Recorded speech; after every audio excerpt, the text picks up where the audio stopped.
I'm Aubrey Baladoff. I'm doing my presentation on adolescents experiencing homelessness.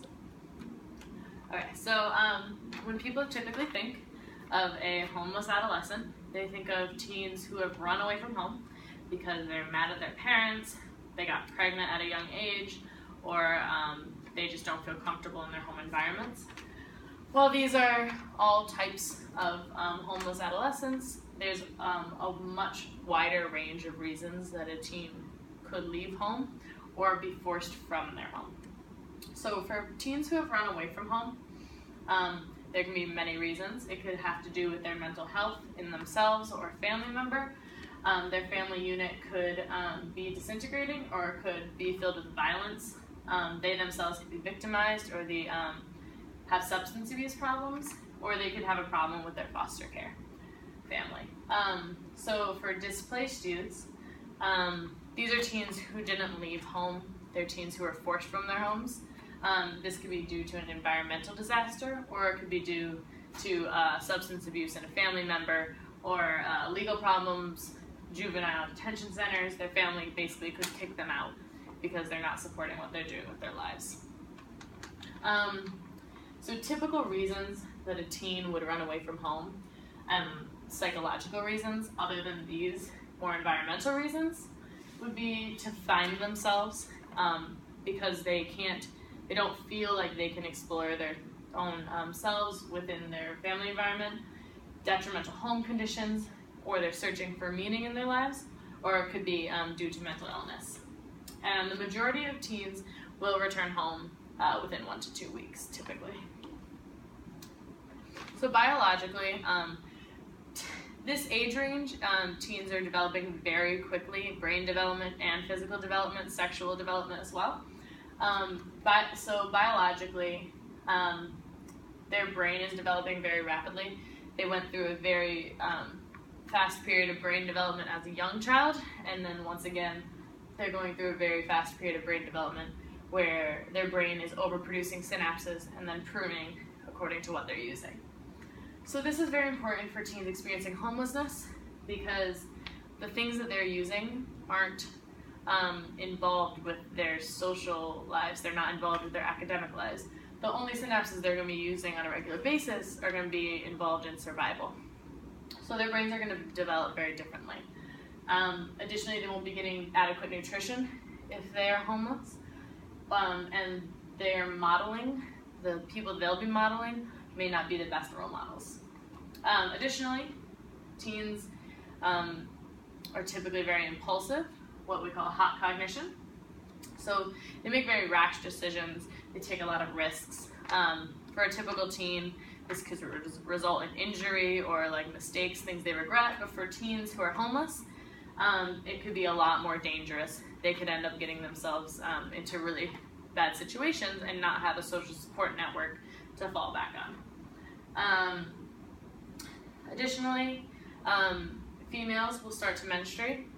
Early onset menstruation, typically found in African American females, also puts them at an increased risk for victimization. So substance use and abuse, while all teens typically experiment with these at some point in their teenage years, teens who aren't living at home don't have anyone to tell them not to. So they're more likely to get caught up in a substance abuse problem. And again, here minority populations are at an increased risk.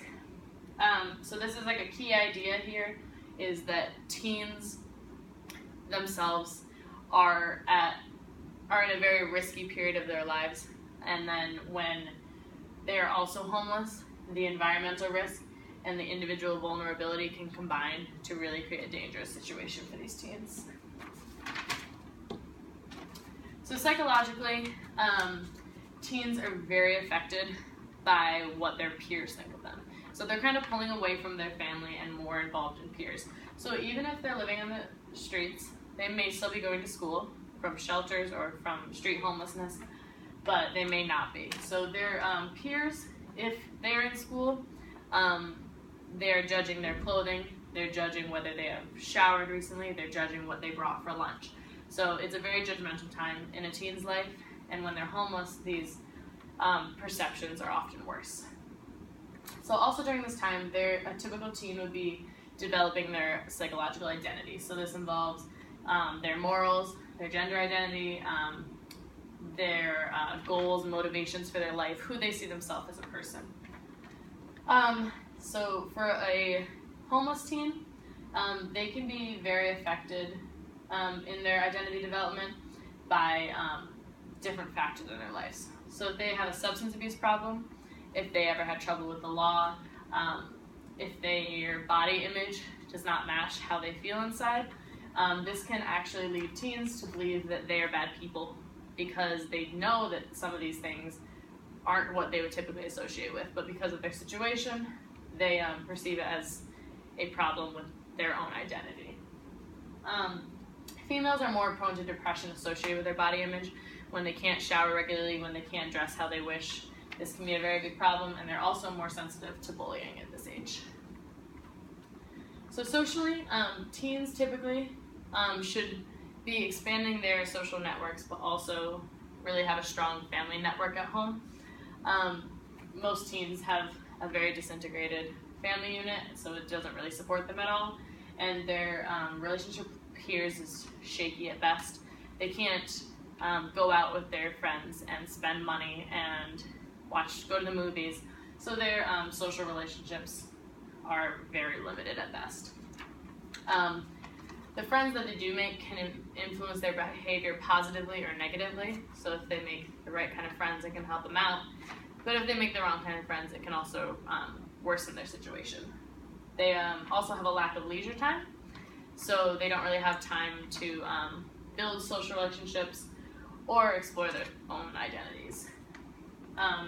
Teens that are younger than 24 are also at an increased risk of poverty regardless of their economic situation, so this is worse for teens without social supports.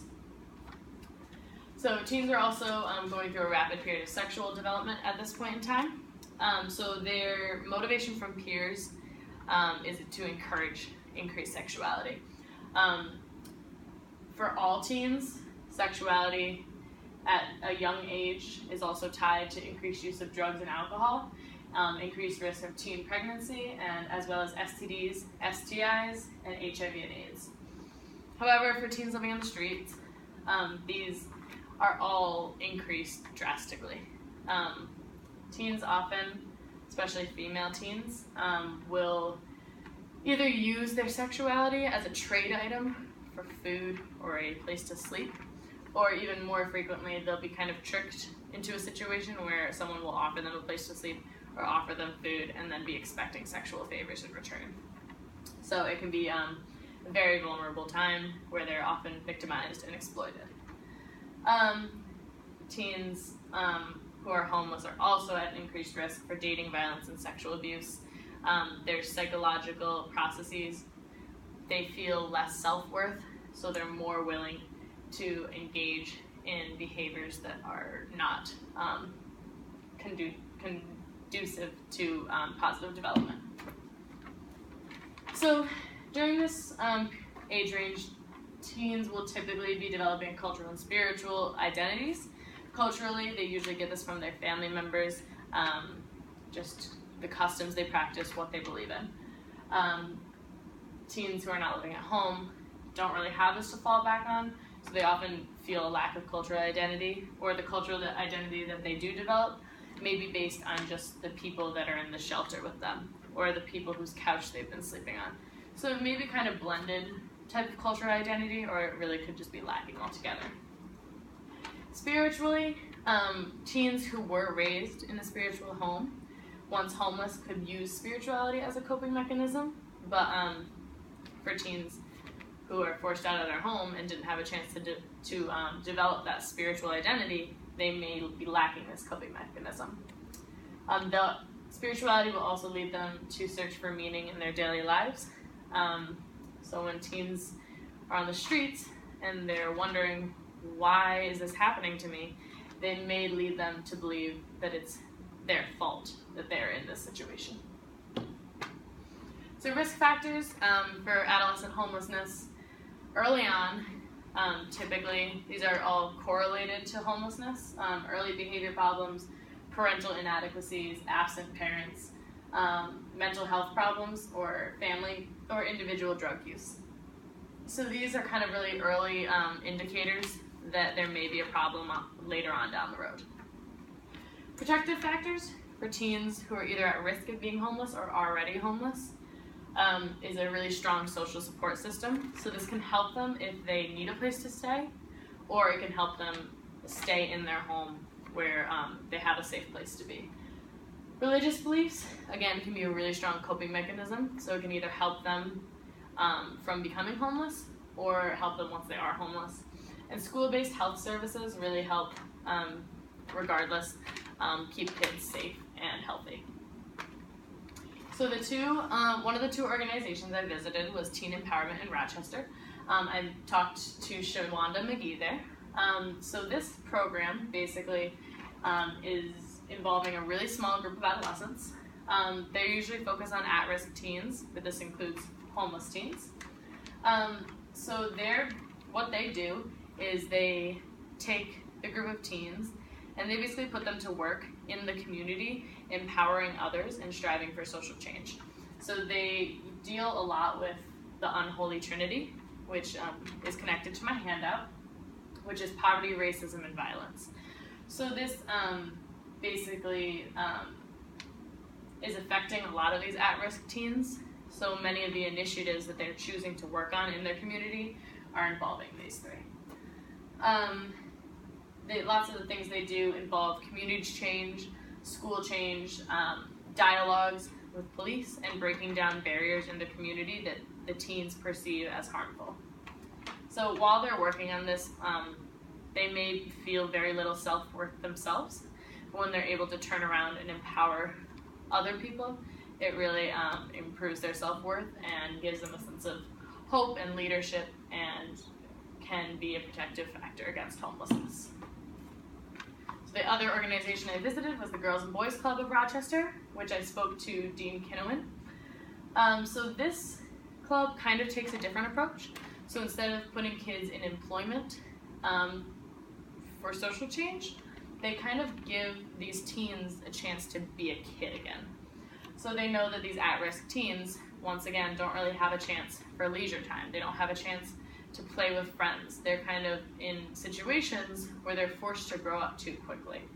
So this services will give them academic help, but also recreation time, athletic time, as well as character and leadership training. Older teens can work with career development and job readiness. The Keystone Club is a leadership program that can really empower them.